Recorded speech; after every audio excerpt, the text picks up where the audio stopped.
if we think about that, and this physical world, things being birthed from the point of being energy to being something physical, things in the most basic structure in this physically manifested realm actually are hexagonal in form. So you look at an atom under an electron microscope, the tachyons which make up the atom sit in in the balls next to each other, but they make little hexagons. I will put that on the next. Look at that. Can you see? They're like hexagons. So this is an atom under an electron microscope. And this is a radiolaria, one of the most ancient creatures that they've ever found on the seabed. And it's a hexagon skeleton like that with these 6 arms coming off it. Isn't that interesting? One of the first organisms to be birthed was hexagonal in form. And also crystals, when they grow up, if you slice them across, you've got a hexagon, haven't you? Some are more perfect than others. Also, honeycomb and snowflakes. And just like the tachyons in the atom sit together in these rings of 6, which make these kind of hexagonal shapes, water loves to do the same thing when it's happy. So you've got oxygen and hydrogen that bind together to make a water molecule, and they sit together like Mickey Mouses, you know. So you've got 1 oxygen and 2 hydrogen, like the silhouette of a Mickey Mouse, and you have a ring of 6 oxygens and then 2 hydrogens either side. And again, if you join it up, it makes a hexagon. So this is water when it's happy. So there's no space in there for chlorine or pollutants or free radicals to attach. No space. In that tightly packed, beautifully plump cell, all that water sat like that. When water's not happy, you get all this chaos and chewing, so pollutants and chlorine all sitting there. So what are we made of? What are we, the majority of our physical body? Water. Have you heard of the work by Dr. Emoto? Yeah, we bless the water and things like that. So if we think back now to this harmonic spectra, this resonance, this love energy, which is connected to all other things, and we think about the toroid in the water, if we can put our harmonic spectra energy into that, are we not commanding that energy in there, which supports all of that molecular stuff, also comes back into harmony? And is that not how he's healing the water?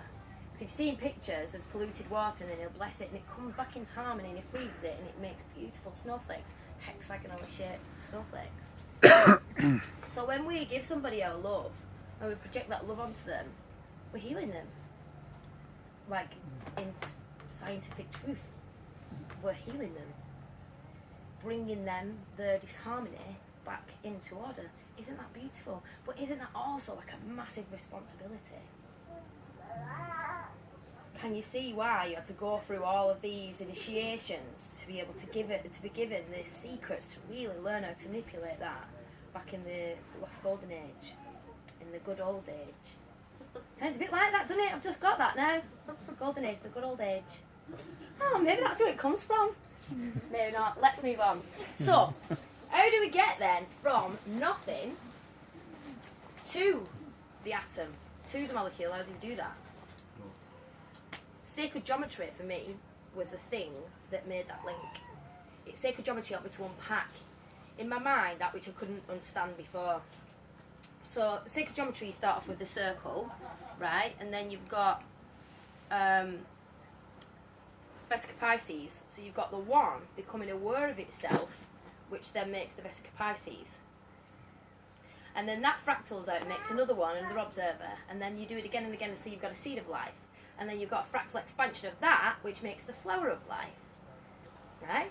And when you think about an egg inside the womb, once it's been fertilised, that starts to separate and separate and separate and separate. And I think it's called a blastocyst. Around that time, it looks like a flower of life at one point in its life. Beautiful. Not hexagonal though. So, something else which we can do is try and understand this on a quantum level.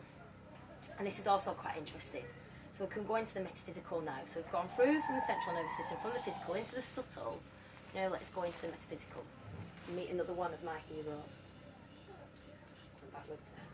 So, what we've got here is an atom, a basic atom. In the middle you've got a nucleus, around the outside you've got electrons, photons that spin around the outside, yeah? Atoms. Atoms are the building block that make everything else. All molecules are made of atoms, and all other things are made from molecules. So proteins that make up our human bodies are made of amino acids, and they're like bike chains. And the amino acids are made up of the molecules, and molecules are made up of the atoms, and the atoms are made up of the smaller things, the tachyons, and so on and so on and so on until we get to nothing. But when you look at an atom, right, there's 99.9999% space. Only, actually, in that space that the atom takes up is the 0.0001% actual things, stuff there. What's that all about? A diamond is the densest, meaning the atoms are the closest together thing that we've currently found known to man. And if you were to expand a molecule, a diamond molecule that big, that the atoms themselves were the size of an orange, each orange would be the length of a football field away from each other. So what's going on? What is going on? What's holding it all together? What is it? What is it? What is it? What is it? Well, some very beautiful scientists have said things like this. Anyone who becomes seriously involved in the pursuit of science becomes convinced that there is spirit manifest in the laws of the universe, a spirit vastly superior to that of man. Doesn't sound like they're talking about a god or something. This is a quantum scientist. They don't believe in such things. The universe is a result of virtue of a force behind which exists a conscious and intelligent mind. This mind is the matrix of all matter. Again, it's like they're talking about God, isn't it? But they don't believe in it. They don't. Einstein himself said, I am not a religious man. I'm not so silly to just put my faith in something like that so blindly. But I can't deny that there's something. There's something. And so he was getting at the point. He'd call himself now, through the language that we've got, he'd call himself spiritual. That's what Einstein would have been, a spiritual scientist, like me. Hiya. You can make sense of this world only if you base the world on consciousness. Consciousness is the ground of all beings. So there you go. Now these are the words of Einstein, Max Planck and Amit Goswami. They're quite revered, aren't they, them names? They're not like Joe Bloggs who lives down the road, are they? You know, they know what they're talking about. They've investigated things. And so from them, from their own research, they've come up with these notions. So now we get into the realm of mind over matter. Mind over matter, but in a different kind of sense. And when we look at the waveform, what we were talking about before, they've done their own equations as well and mapped out the waveform. And at the Slovak conference in 1927, you had all these beautiful, beautiful beings. And they all came together and they were all trying to say to Einstein, look, there's this mad thing that happens when you observe the waveform. So we've done this equation to map it out, but then when you test it, see if that's what it actually looks like, when you watch it, it collapses the waveform. Does something funky to the waveform. What's going on? So that's what they were getting at. They were trying to tell him, look, you know, this conscious observation changes reality, it changes it. And Einstein was like, don't be daft. Don't be daft. He said, God doesn't play dice. That's what he said. But there they are, look at them, that's Marie Curie. She was the first woman to win a Nobel Prize for her work with radio thingamajig. Radiation. Yeah, that. So she was the first woman to die of it, you know. Was she? Yeah. From the radio thingy? Yeah. Oh, bless her. That were a destiny though, weren't it? So we could all learn. Yeah. Thank you so much, Don't play Marie with Curie. radiation. So we've got quantum theorists there, Max Planck, Invest in lead. Heisenberg, you've all seen, what's it called? Breaking Bad. Heisenberg, there he is. General theory of relativity. Beautiful Einstein, looking really handsome there, right? And his hair has never looked so good. Never seen a picture of him where his hair looks so neat. Beautiful, beautiful minds.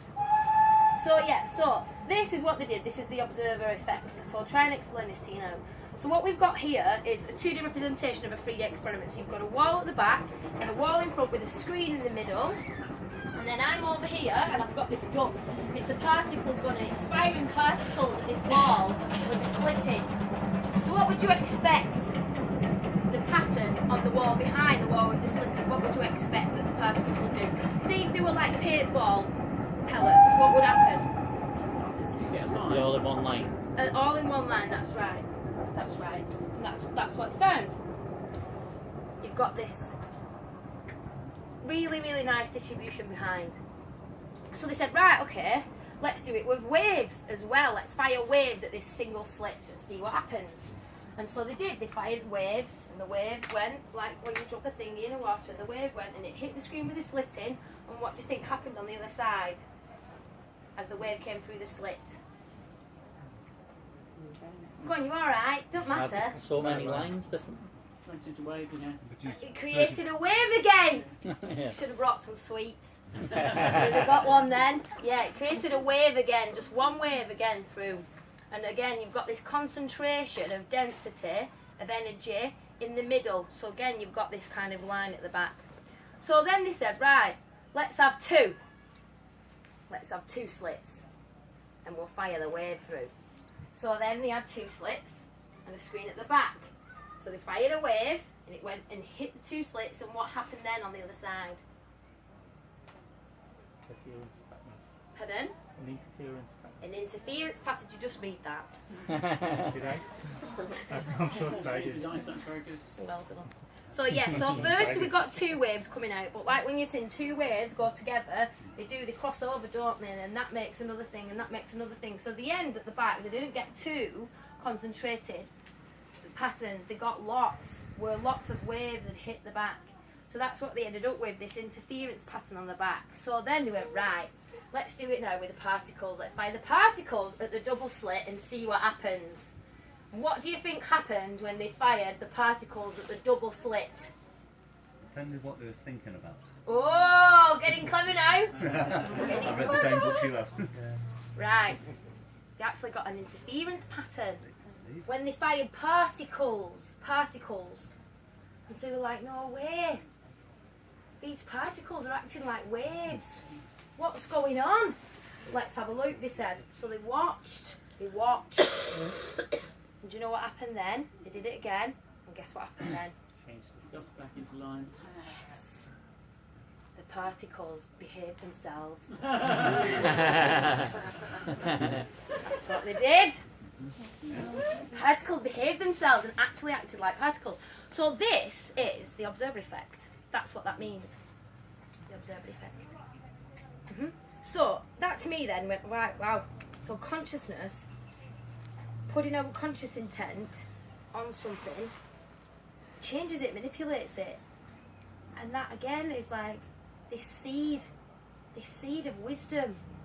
So if now I decided, if I was like a master of this and I really got it, I could say to the particles and the atoms and the consciousness in between, that 99.9999% space, which is just consciousness, push the atoms of my hand apart.